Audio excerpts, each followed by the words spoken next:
Hey, this is Harry from Hasbro TV back with another video, and today I'm going to be talking about the Coventry game which will happen tonight. I'm just filming this the night before, so just bear with me. So Spurs face Coventry in arguably Ange's biggest game of his Spurs career, you could easily say, off the back of the North London derby loss, coupled with a couple of silly comments by himself about him winning everything, winning something in the second season. And also, just in general, the poor form from the start of the season, and the fact that Spurs have actually lost 7 of their last 11 Premier League games, the pressure is really on Ange, especially alluding to last season, where he rested 9-10 players in the game away to Fulham, and we lost. So you could argue this is a chance for redemption tonight. Now, will Ange make another 10 changes and piss off the whole fan base, including myself, and show he doesn't care about the Cups, or will he be clever and only make a few changes? But this is his biggest conundrum, and also we don't know what Levy's been telling him, because as we know, the owners and Levy do prioritise the league over the Cups, as seen in previous years under every single manager before, like Pochettino, who lost away to Colchester. It's one example that comes to my head where he rested a load of players. We went and lost because we have to prioritise the league. We do have Brentford on the Saturday, which is why I'm alluding to this. So there's no like break in between, and obviously Carabao following that, and then obviously I think United following that. So he will have to manage the squad, and he did also allude to changes in his post-match, so they will happen. Now, what I would do personally is a bit of resting / dropping, and a bit in some players' cases it might be a bit of both. Now, I'd stick with Akari in goal. I don't want to see forced to play last season.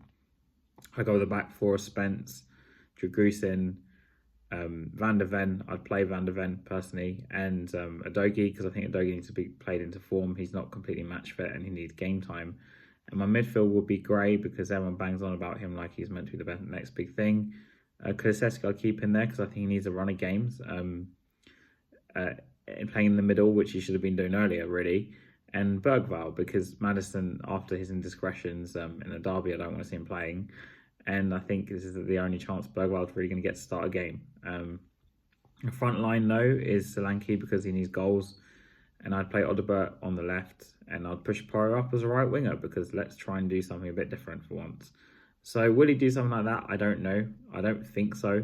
My biggest fear is that he's going to rest a load of players again.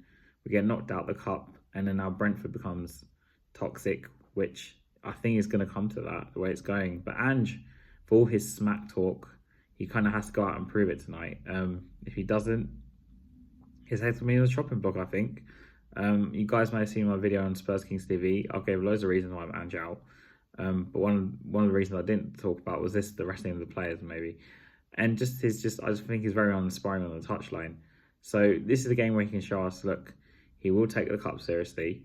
He does care about winning things, whilst saying he wins things in the second season. So practice what you preach, bro. So if he doesn't, it's just been consequence of himself. And he's dug himself his own hole at this point. He is the only person that can get himself out of it and get himself back. So this is the biggest game of Ange's career. Will Spurs beat Coventry? On paper, it's a yes. Coventry are also going into it with very poor form, but on these nights, you just never know. Championship teams can just step up.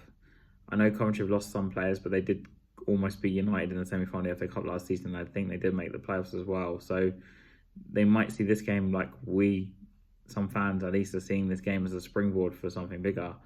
And they might see the cup game as a chance to an upset, and also just to use it as a springboard to get the league form back on track.